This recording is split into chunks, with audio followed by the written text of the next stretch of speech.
welcome everybody. Today we're speaking about how to tell when the narcissist, the supply that they are with, how to know when it's over, how to tell exactly when it's done. Key things you have to note here, and that is narcissists are very much so extreme creatures of habit. We all are, but narcissists are just a little bit more. They follow the pattern to the T, to the letter. And this is why they're so predictable. And this is why once you learn the pattern of narcissists, you'll be able to predict their every move. So basically, when a narcissist has that new supply, right?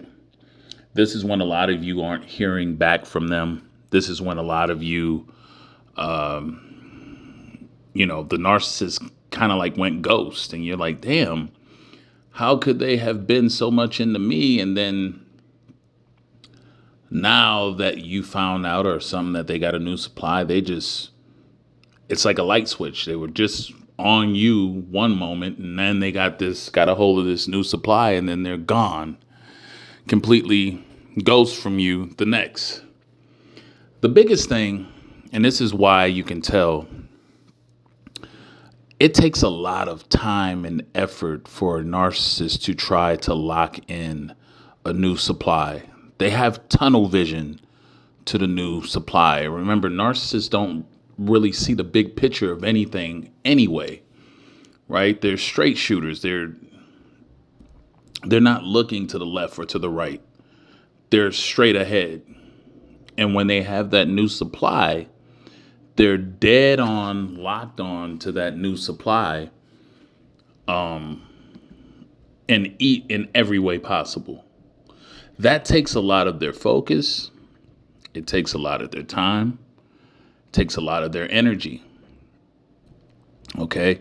This is why you'll start seeing them if they were going to bingo nights, and then all of a sudden they're not at the bingo nights. They were going to paint and sips. All of a sudden they're not showing up to the paint and sips anymore. They were, they were doing arts and crafts and, Rachel Ray type cooking shows and all this stuff, right?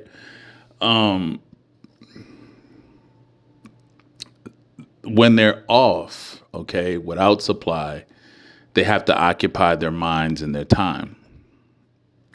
So this is when you see them being very active, putting themselves out and about to where they can run into new supply. But when they have supply, those things die instantly almost. They stop doing it.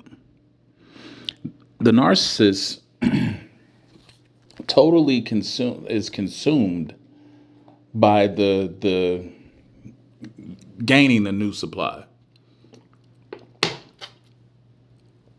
Everything they have goes into getting this new supply and entertaining this new supply.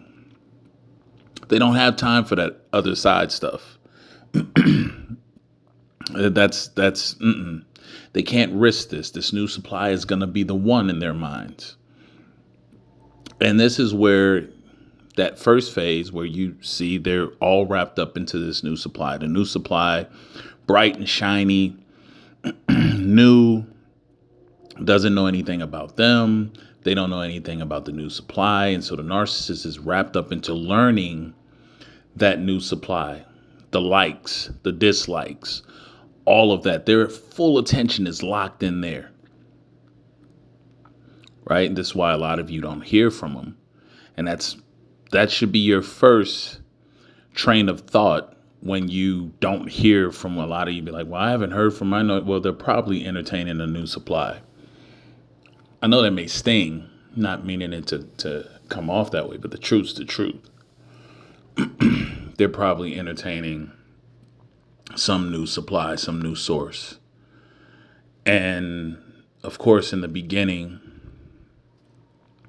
they're doing things, they're going here, they're going there, you know, it's all fun.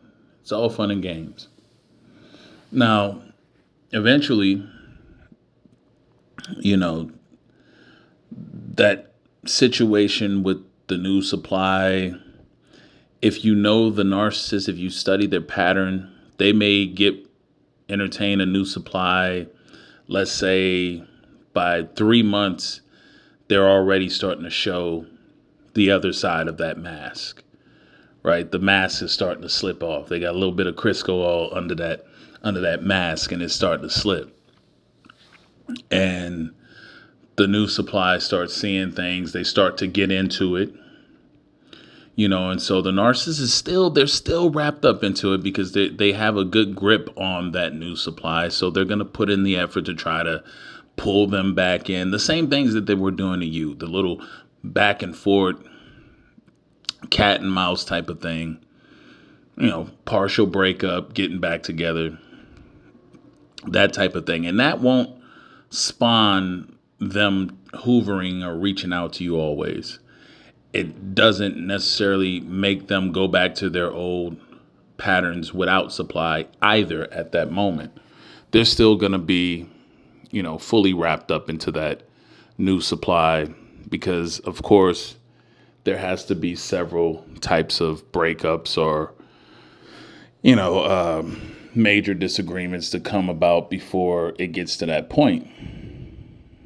But nonetheless, they're 3 months in. This is usually every narcissist has their expiration date of when shit hits the fan with them. I don't care who it's with. If the narcissist you was with had a 3-month mark to where,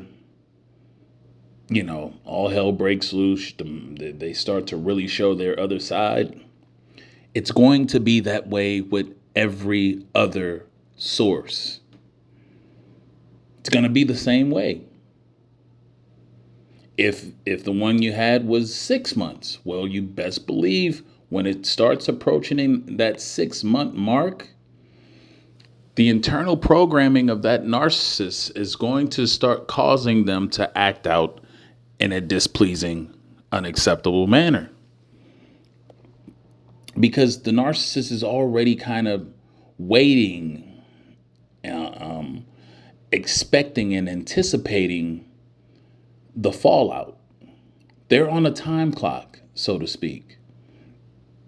While we're at it, everyone, make sure you're taking the time, a second, to just hit the thumbs up. Help support the channel, help get the video spread around. So, in this phase, the narcissist is basically a ticking time bomb. And they have a set time. There's a timer on them. And they know when they're going to explode. And once they do, it's back to the same old, licking wounds. They already know they're going to have to discard and disrespect this person the same way. They just expect that out of their lives and out of their connections with people. So when a narcissist gets with someone, initially they want it to be perfect.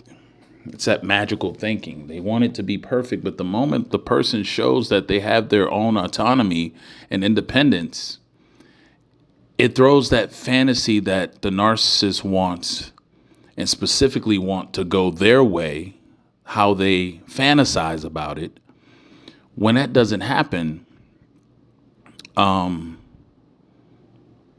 new supply becomes defective from that point out. Yeah. And there's not anything that they can do to change the mind of the narcissist and how they see that person,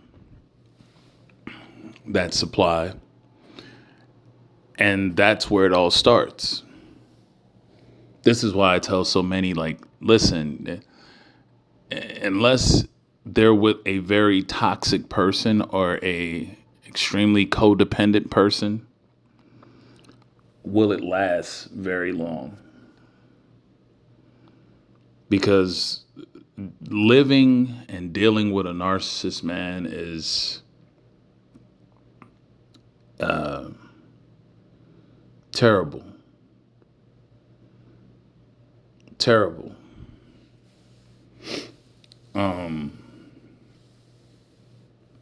It's something that any healthy person or any person that's trying to strive towards having a good sound mind and peace of mind would not fare well in at all. So this begins that devaluation stage. And to make no mistake, even you start to devaluate the narcissist. You start seeing that this ain't worth it. Me dealing with all this from this person, and you start to really reevaluate who that narcissist is, and you start being like, I don't know, I don't know if I won't do this, and you're only hanging on because of the time and stuff that you put in most of the time. You don't want it to go to waste. But anyway, once this starts to come about and the issues come more and more, narcissist gets to the point where they're done. Okay, and once they're done, remember, it's a cycle. They fall right back to what they were doing. So this message was about, how do you know when they're not with that source anymore? If you should happen to start seeing them going back to playing bingo nights, people seeing them pop back up, they're knitting and doing arts and crafts again. They're back to Saturday night bowling. They're back on the paint and sip scene, and you can always tell that paint set ain't even been touched. Paint set's still fresh. Brushes barely got any use on them. Brush is still crisp. They've been away entertaining that new supply, but they're back now. And when they've returned, to be able to invest their time into that, right? Because a narcissist's time is either consumed by entertaining a new source of supply or on the hunt for new supply. So part of getting back to their routines that take up their time, that kind of kills the time of the vacancy of not having supply, gets used up in other areas, to take that because narcissists hate being alone, to take that loneliness away. So they'll be back on. If you start noticing, like, damn, they back on the scene. Wow, they just posted their new artwork from the paint and sip class. And you start seeing them post more with stuff like that. That supply is gone. That new supply is out of there. And I don't just mean for one time. When you start seeing them regularly back on that same thing that they had broke away from a while, they were entertaining that new supply. That didn't work. Now they're back to square one. And that's pretty much one of the ways how you can tell when a narcissist is not with the same source of supply. Anyway, that's been all for this video. Like, share, subscribe. Click the link in the description box if you want more information on it, booking an appointment or anything like that with me. And until next time, everybody have a good one. Enjoy yourselves.